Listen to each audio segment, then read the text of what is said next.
Yesterday I was taught some rules of the prepositions. Now I am going to teach some rules of the preposition. जैसे beside and besides. What is beside and besides? Besides और besides का अंतर क्या होता है? Beside और besides दोनों means क्या होता है? आपको रूल बताया गया कि beside is used to side of and besides is used to addition. यानी बिसाइड का अर्थ वहां किया जाता है जहां पर नजदीक की बात की चर्चा की जाती है, और बिसाइड्स का यूज वहां किया जाता है जहां उसके अलावा कोई व्यक्ति होता है, वहां पर मैं बिसाइड्स का यूज करता हूं। जैसे लिखा गया है कि she was sitting beside her mother, वो अपने माँ के नजदीक में बैठी है, वह अपने माँ के नजदीक में बैठी है। तो जहां माँ के नजदीक बैठने का तात्पर्य होता है वहां पर बिसाइड। और जहां पर she had no one beside her mother, वहां पर माँ के अतिरिक्त और कोई नहीं था, वहां पर माँ के अतिरिक्त और कोई नहीं था। तो वहां पर जहां पर के अलावा का सेंस आता है, के अतिरिक्त का जो सेंस आता है, वहां पर हमेशा बिसाइड्स का यूज किया जाता है।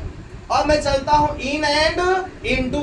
तो in is use the big place, inside position and into is motion. In का प्रयोग मैं वहां करता हूं जहां पर बड़े बड़े स्थान होते हैं, जहां पर इंटीरियर पोजीशन की चर्चा की जाती है, वैसी स्थिति में मैं इन का यूज करता हूं। लेकिन इनटू का यूज मैं वहां करता हूं जहां पर मोशन होते हैं, जहां पर गति होती है, वहां पर मैं इनटू का यूज करता हूं। जैसे ही लिव्स इन इंडिया, वह भारत में रहता है। तो भारत क्या है? एक बड़ा मेरा देश है।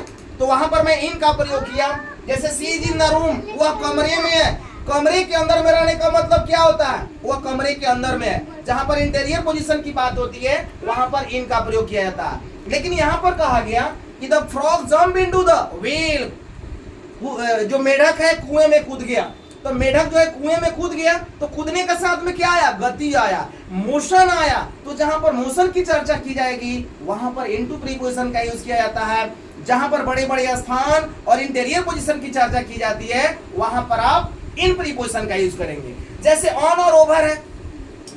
On use to the indicate to touching surface and over use to the above something. On का प्रयोग मैं वहां करता हूं जहां पर एक वस्तु दूसरे वस्तु से जहां पर सटी हुई रहती है, और ओवर का प्रयोग मैं वहां करता हूं जो सटे ना, थोड़ी सी ऊंचाई के अर्थ में ओवर का प्रयोग किया जाता है। जैसे आपको मैं बता रहा हूं कि the book is on the table, table पर किताब है। तो टेबल और किताब के बीच में क्या है? समानता है, एक दूसरे से सटाव है, टचिंग है। तो वहां पर मैं ऑन का प्रयोग कर दिया। लेकिन the fan is over my head, मेरे सर के ऊपर पंखा चल रहा, तो सटा नहीं है बट थोड़ी सी ऊंचाई पर है, इसलिए मैं वहां पर ओवर का प्रयोग किया हूं। इसलिए आप लोगों को प्रीपोजिशन यदि किसी प्रकार की दिक्कत होती है तो आप मेरे चैनल के द्वारा पूछेंगे, और मेरे चैनल को सब्सक्राइब भी करेंगे। और जो भी अगर आपको दिक्कत महसूस होती है प्लीज़ आप अपने कमेंट के द्वारा मुझे बताएंगे।